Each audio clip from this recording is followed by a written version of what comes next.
2003 presentamos el primer informe mundial sobre la situación de los recursos hídricos a nivel del mundo, a nivel de los continentes, a nivel del país, inclusive en algunos casos a nivel de megaciudades.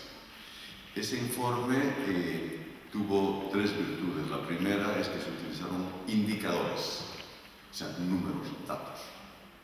Segundo, que los datos fueron verificados tanto dentro de los países como en el resto de las Naciones Unidas. Y tercero, salieron resultados que la gente no los tenía previsto. Entonces, un programa que lanzamos en esa época fue el Programa Mundial de la Evaluación de los Recursos Hídricos y los potenciales conflictos.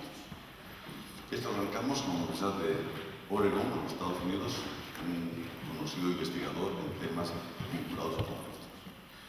Entonces, primeramente, vimos lo que ayer ya se había mostrado y simplemente quiero recordarles. Que del 100% del agua disponible en el mundo, como recurso hídrico solamente disponemos del 2.4% y de ese 2.4% el 70% son glaciales, el 22% son aguas subterráneas y un 7% es agua dulce superficial. Entonces, normalmente toda la gente piensa, cuando piensa de recurso hídrico, piensa de los recursos superficiales, que son la menor cantidad de agua económicamente disponible en el mundo. Después vienen las aguas subterráneas y después los glaciares. Entonces, nuestro primer problema fue el ver que la disponibilidad de agua en el mundo había cambiado. Lo que nos presentaba el moderador es un cuadro que publicamos en el año 2003 y que tenía errores. El nuevo cuadro es este. Tenemos menos agua que lo que se decía el año 2003. Y ahí en el caso de América del Sur ya no son 26% del agua del mundo, sino solamente 13%. ¿Por qué? Porque no habíamos sacado la zona de los polos. Entonces, con esto, ¿qué quiero decirles? Primeramente, que el agua no tiene ningún problema. El agua, como recurso hídrico, no tiene ningún problema. Es neutro, no genera ninguna dificultad. La dificultad o el potencial conflicto lo generamos nosotros. Entonces, olvidémonos que el agua es fuente de conflicto porque el agua no genera ningún conflicto. Lo generamos nosotros. Lo generamos nosotros, ¿por qué? Porque primero hay unas condiciones que nosotros hemos dado lugar a la Tierra, como por ejemplo dividir la superficie de la Tierra en base a criterios políticos. O sea, un hecho por el hombre. Hemos dividido Australia en 4 cuadrantes con regla. Son 4 cuadrantes. Y hemos fracturado la cuenca del Hunter Valley. Hemos hecho lo mismo en la parte de África. Hemos dividido con rectángulos y hemos ganado un país que se llama Botswana y otro que se llama Namibia, y son rectángulos, son hechos con regla. En el caso de esos países, esa división con regla la hicieron en el Reino Unido. Cuando hablamos de Pakistán, cuando hablamos de la India o de Afganistán, fueron divididos por un criterio político.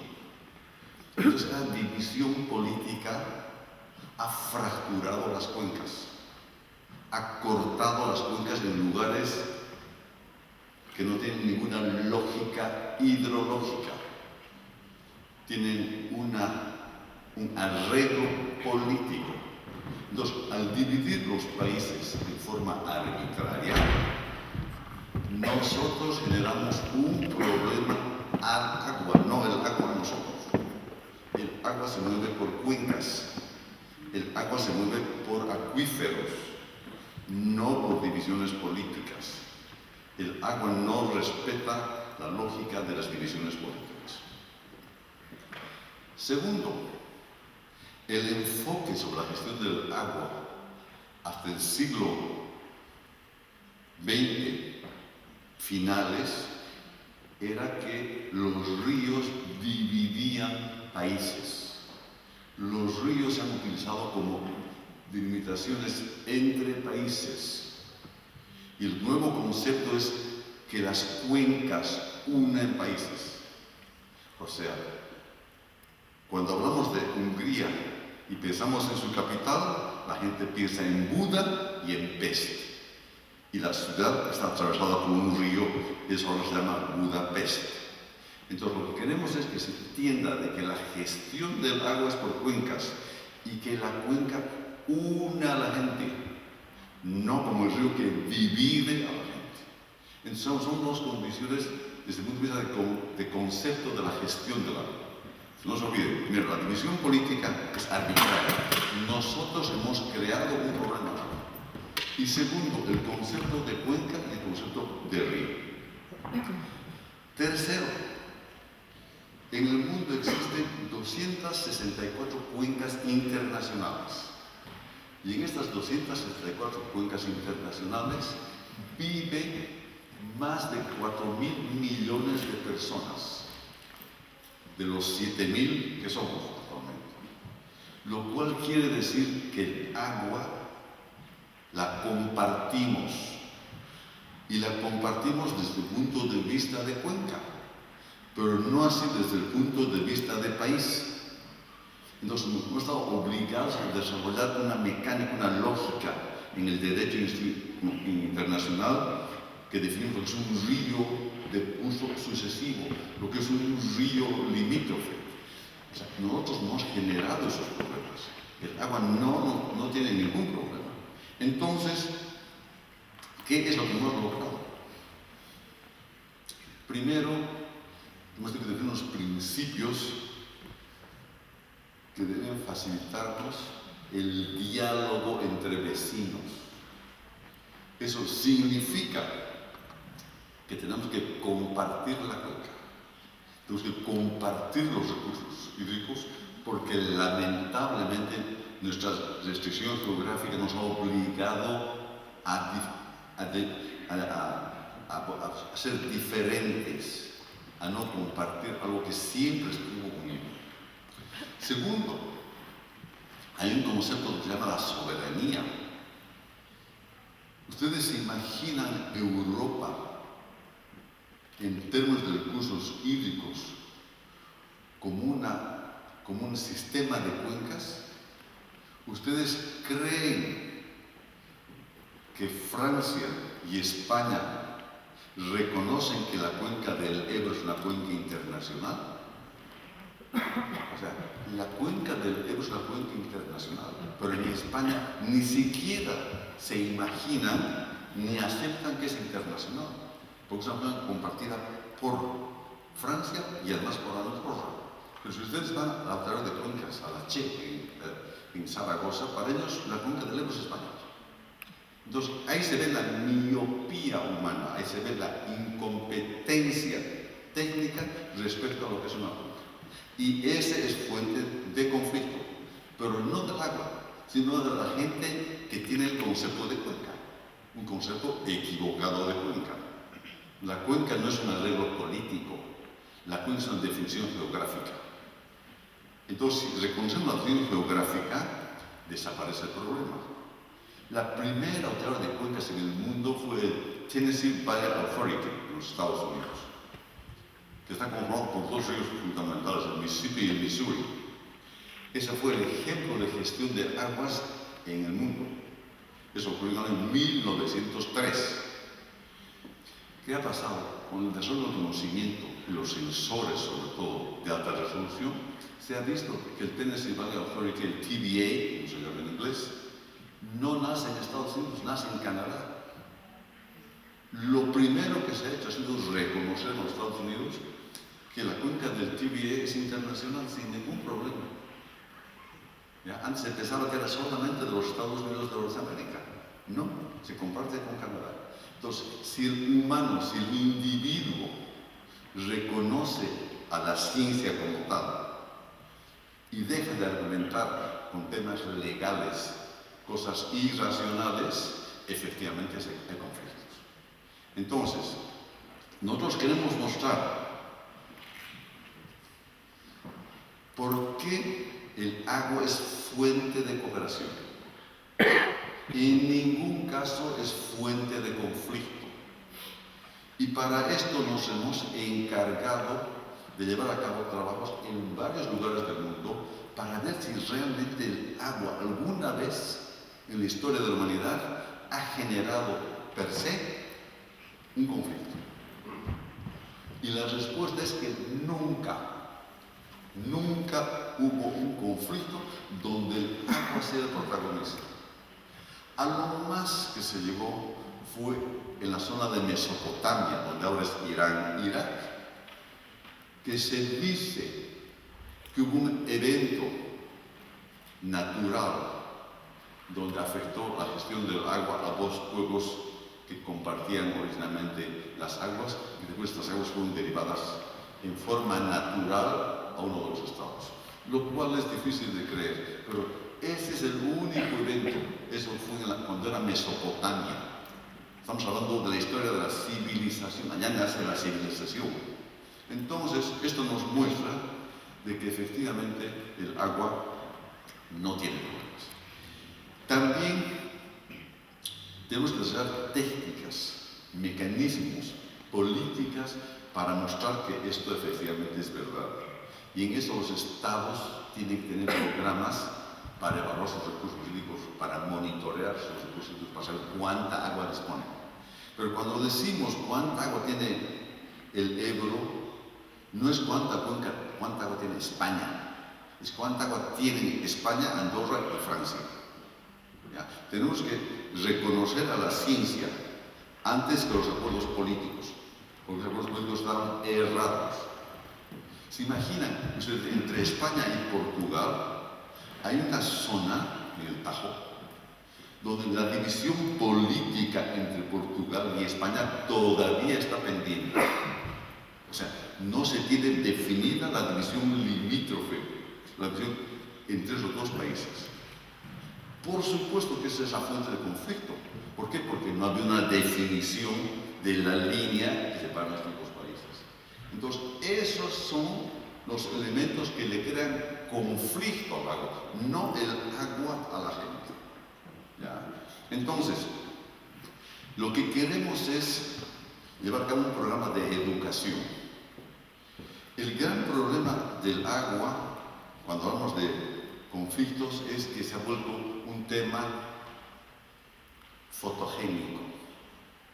Ustedes van a ver sin ninguna dificultad en la prensa, las próximas guerras en el mundo van a ser de agua, no por petróleo, es una falsedad. O sea, yo lo conozco muy bien a Ismael Serregueldín, él fue el vicepresidente del Banco Mundial y actualmente él es el director de la Biblioteca de Alejandría en Egipto. ¿Ya? Lo que él hizo era llamar la atención a una noticia. ¿Ya? Pero alguien me decía, cuando un perro muerde a un hombre, no es noticia. Pero si un hombre muerde a un perro, sí es noticia. Entonces es lo mismo cuando se habla que las próximas guerras de agua serán por agua y no por petróleo. Es un tema de mala prensa, no tiene ninguna base científica. ¿De acuerdo? Entonces lo que queremos es educar, informar, por ejemplo, a los diplomáticos. Hemos hecho un programa en la UNESCO para enseñar a los embajadores de los países, a los de relaciones internacionales, que cuando el tema es de agua, llamen a sus expertos. Ellos no saben de agua y a veces llegan a acuerdos de tratados absurdos porque no tienen conocimiento del tema agua. Entonces lo que queremos es fortalecer la educación sobre temas de agua. Por ejemplo, ¿ustedes creen, y los demás no tienen por qué saber, muy diplomático, lo que es el agua virtual? El agua virtual es aquella agua que se requiere para producir un bien de consumo. Para hacer una corbata se requieren para fabricar una corbata se requieren 150 litros de agua. Para producir un ordenador, 1500 litros de agua. Y para producir un kilo de carne, 15.000 litros de agua. Eso se llama agua virtual. Es el agua que se requiere para producir un bien de consumo. ¿Ustedes se imaginan el río virtual que existe en el estado de Nebraska, donde se produce mucho cereal, que se exporta a Tokio? La cantidad de agua que se demanda para producir esos bienes y llevarlos a Tokio es un río virtual 4 veces el caudal del Ebro. Si ustedes exportan naranjas de Brasil a París, o sea, se lleva agua virtual y agua física. ¿De acuerdo? Ese es un mercado que no se puede cuantificar en términos políticos, es un tema técnico, es lo que se llama la huella hídrica. Entonces, estos temas nos han querido llevar a plantearnos el problema si que el agua es fuente de conflicto o fuente de cooperación. Y la respuesta es la siguiente. En los últimos 2000 años hemos hecho una evaluación y nunca ha habido una guerra por el agua, nunca. Eso sí, se han hecho acuerdos internacionales que han logrado unir países. Y se han hecho muchos acuerdos, muchísimos acuerdos, entre países para llevar a cabo la gestión del agua en forma armónica. ¿De acuerdo? Si esto a ustedes no les convence, les doy un ejemplo contundente. Se firmó un acuerdo de paz entre Israel y Egipto en Camp David.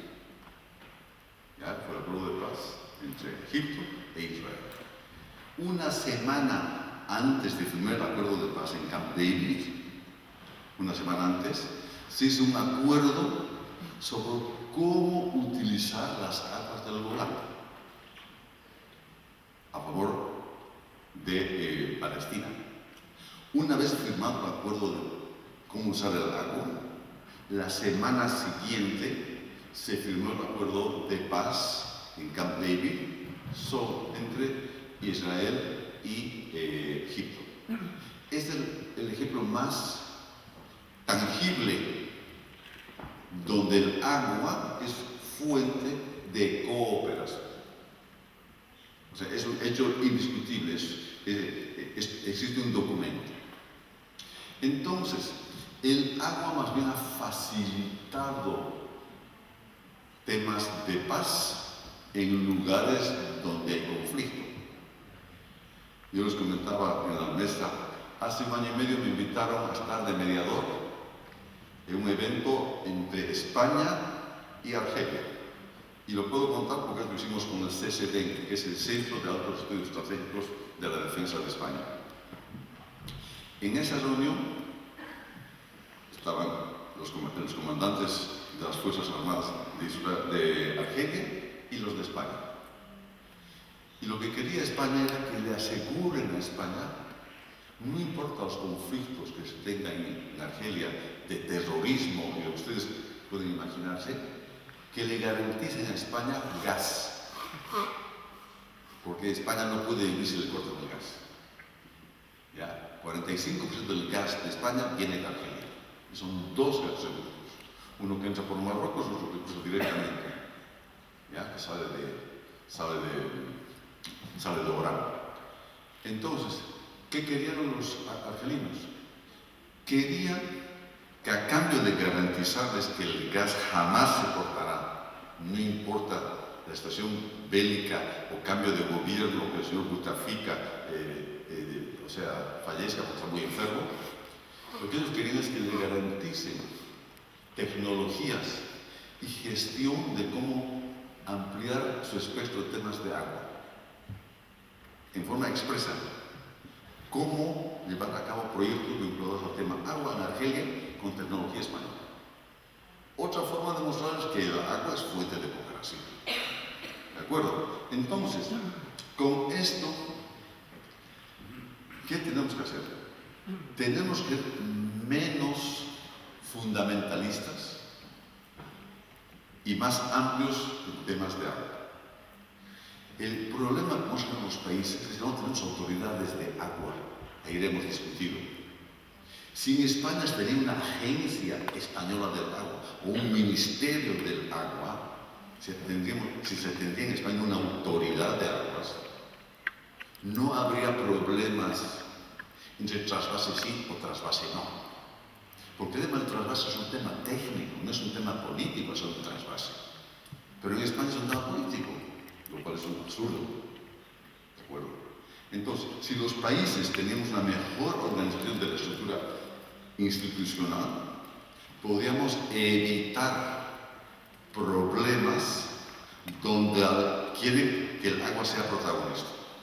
El agua no tiene problema. El problema no tienen los gobiernos, lo tiene la estructura del Estado que genera problemas al agua. Así deberíamos ver España cuando hablamos de recursos hídricos, pero la verdad es que España es así. Entonces, si vemos como autonomías y no como cuencas, por supuesto que España tiene problemas de agua. Entonces tenemos que tener cuidado con los acuerdos. Los acuerdos no pueden ir contra la ley de la gravedad. El agua escurre de la parte más alta a la parte más baja. No podemos hacer acuerdos que digan exactamente lo contrario. Una buena muestra es lo que ha hecho Egipto.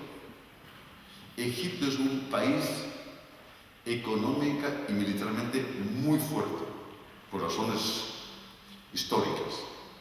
Es el único caso en la historia de la humanidad moderna donde un país ha fracturado a otro país que se llama Sudán en dos, por tener hegemonía con la cuenca, con la presa de Asuán y el Nilo.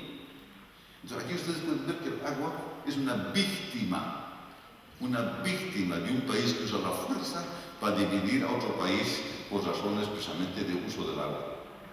Lo que ha pasado en América del Sur, dividir las tres cuencas y dos las más grandes del mundo, la cuenca de la Amazonía en 7 países y la cuenca del Plata en 5 países.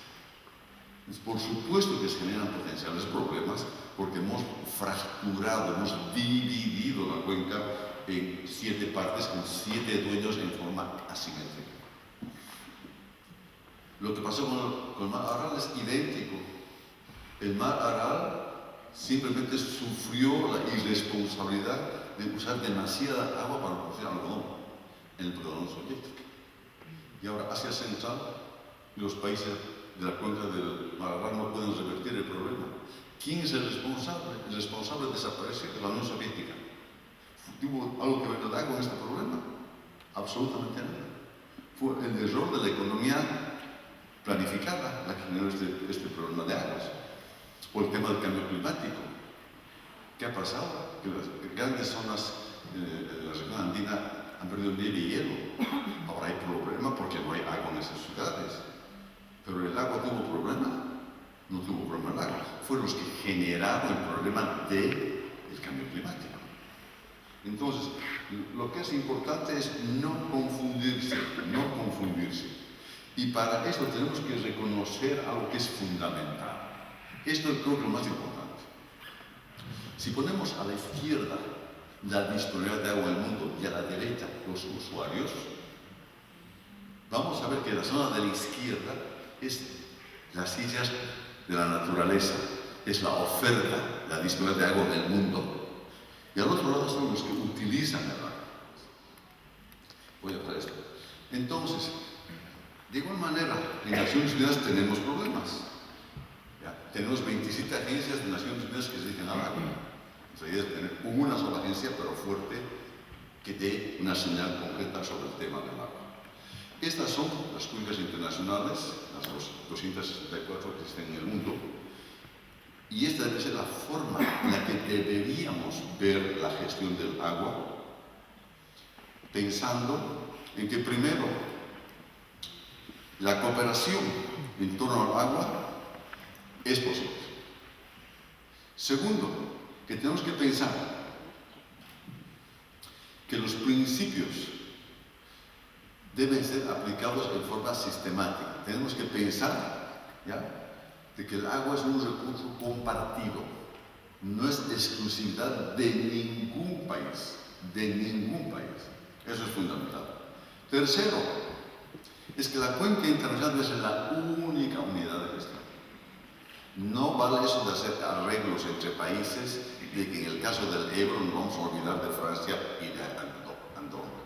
No puede ser. Por muy hábil que sea el político, lo que está haciendo está creando un problema potencial de conflicto. No se debe hacer eso. También tenemos que pensar que las cuencas hidrográficas compartidas son una posibilidad enorme de cooperación. Es una fuente, es un facilitador del agua. Es un elemento que efectivamente ayuda a que la humanidad se mantenga. Con esto lo que queremos demostrarles, convencerlos de que el agua es fuente de cooperación y no fuente de conflicto. Hay algo que nos está faltando en el mundo ahora. Nos faltan líderes, gente de visión, gente que nos lleve con miras para el siglo XXII, no para el 2030. Porque los 2030 quieren hacer negocio, quieren hacer utilidad económica. No hay un bienestar de la humanidad a largo plazo.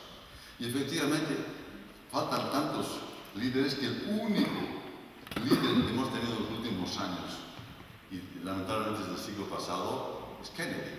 Kennedy fue el único que tuvo la visión de decir, la persona que fuere capaz de solucionar los problemas del agua en el mundo deberá ser merecedor de 2 premios.